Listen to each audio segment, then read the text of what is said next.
مهم. بالنسبة للحمل في عدة عوامل ممكن تأثر بشكل مباشر أو غير مباشر على الأسنان. يعني في عندنا اتجاهين، بشكل مباشر أو غير مباشر. مهم. الشكل المباشر في نسبة كبيرة من السيدات الحوامل ممكن يصير معاهم حاجة اسمها التهاب لثة مترافق مع الحمل نتيجة الاضطرابات الهرمونية اللي بتصير مع الست الحامل. مهم. يعني في كثير هرمونات بتتغير، فحتى ملامح الست بتتغير، ومن ضمن الحاجات اللي بتتغير وضع اللثة، فممكن يصير التهاب لثة مترافق مع الحمل.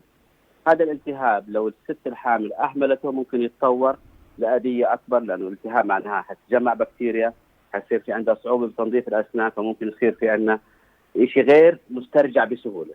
لا سمح بشكل الله. عام هذا الالتهاب بيكون فترة الحمل بخف كثير بعد الحمل لو كان في الاحتياطات اللازمة والعلاج التام خلال فترة الحمل. جميل. الشيء الثاني، الست الحامل في أغلب الحالات أو أغلب القصص اللي بنسمعها بصير عندها نوع من الغثيان من أي شيء، من فرشاية الأسنان وكذا، فبتلاقيها في تقصير في تنظيف الأسنان، فهذا ممكن يعمل بشكل مباشر نشاط بكتيري بالتم، لأنه صار في تقصير بالتفريش أو عدم القدرة على التفريش بالطريقة النظامية اللي احنا تكلمنا عليها أو تتكلم عليها جميع الأطباء، طريقة التفريش، مدة التفريش، مع نوع معجون الأسنان. فنقص التفريش أو نقص القدرة على التفريش ممكن يؤدي إلى نشاط بكتيري.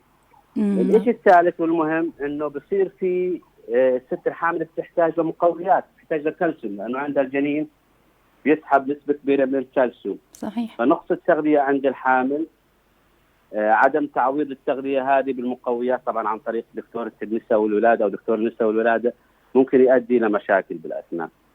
بشكل عام كل شيء تحت السيطرة، كل شيء إذا بتراجع طبيب الأسنان ممكن يكون سلس، بس أي تقصير فيها ممكن يؤدي إلى مشاكل.